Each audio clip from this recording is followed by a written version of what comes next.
Hi, I'm Jen and I'm the Gaming Mum, and today we're going to take a look at Knockout City. Let's go! Knockout City was released on 21st of May 2021 on all platforms simultaneously by Velan Studios, published by EA.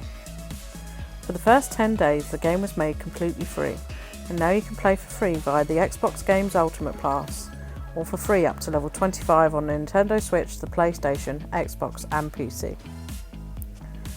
The game is split into short matches about 5 minutes in length, and the match types rotate every couple of days so the players don't get bored. But the ultimate aim remains: you're playing dodgeball. You can either throw a ball, including special balls, and I'll talk about that later, or even ball up your avatar and become the ball for your team to throw. There are also solo modes where it is you versus all the other players in the match, and there's a ranked mode too. Like with most games now, my first question was, is this a game that has yet another battle pass to pay for? As the game currently stands, not that you have to pay for. I find it incredibly frustrating that battle passes are the norm now, especially as I don't have the time to play games 24/7.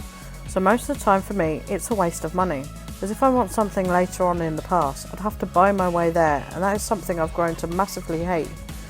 But that's a topic for another video. As you level up from playing, you do get rewards for each level, and I do like that these are in a random order for each account, so you can get all the items, but you don't know in which order they're going to be at. There is no way to buy your level higher either, it's just simply your XP earned while playing. Now I really hope a battle pass is not added to the game and requires us as gamers, or parents of said gamers, to fork out for yet another battle pass. So I've spent a few days playing the game on both the Xbox One and the Nintendo Switch. Now I didn't see much of a difference in graphics, but I'm going to put them both side by side here so you can judge for yourself. The game is a familiar art style to games in this format such as for Fortnite. It's bright and colourful with an almost cartoon style for the avatars and neon accents everywhere. However, the world the game and therefore matches the setting is an interesting setting.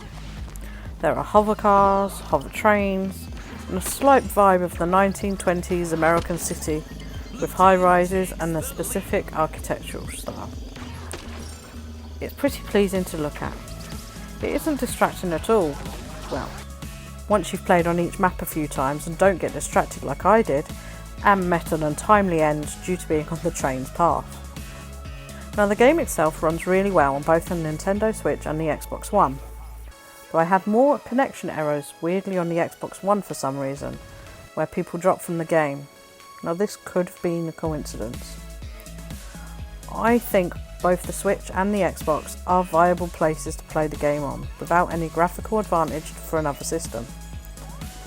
The different special balls are rolled for each individual match, and they vary from bombs to a cage which puts you in a ball jail, and also a moon ball which gives you anti-gravity properties if hit or using it. I think it's a unique feature that can change completely how a match is played out. One thing I did notice is that nowhere in the settings can you specify how the cross-play is working. It doesn't appear like you can turn it off, which means queues for games right now are pretty fast. But also that you can't specify controller only for console players. Without knowing who is playing on PC in my games, I can't be sure whether mouse and keyboard may be at more of an advantage than using a controller on the consoles. I really wish game developers would make the controller only option a standard in their games. The game itself is really fun to play, and I would say it's suitable for anyone over 10 as its age rating suggests. This would work great in families who have multiple accounts and consoles and want to play together, or for people who have friends with different systems. Sometimes I'm not sure if there is connection issues or if there is some other strange bugs going on that have slipped through the launch, but otherwise I do think it's a fun game to play and definitely taps into the one more match mentality. At an average of £17.99 to buy the base game, I do think this is one of the more reasonably priced games in recent times, as long as they don't bring in a battle pass. The shop itself only offers cosmetics such as icons, outfits, hairstyles and crew car designs. Nothing is locked behind a paywall such as in other games involving battle passes. This, in my opinion, is a better way to sell things in a shop inside of a game. I think Knockout City is a great game, especially if playing with friends or family. Not having so much locked behind a paywall with the Battle Pass makes it so much nicer, and not trying to force you to spend money or the parents' money. I think it could be a great game for those wanting to introduce their kids to gaming also. Just remember, sometimes in games requiring everyone to have a decent internet connection, someone or even everyone is going to rob a band over the map at some point. No one wants to find controller rage and embeds a controller into your TV. Have you tried Knockout City? Let me know your thoughts in the comments below. Thanks for watching. See you in the next video.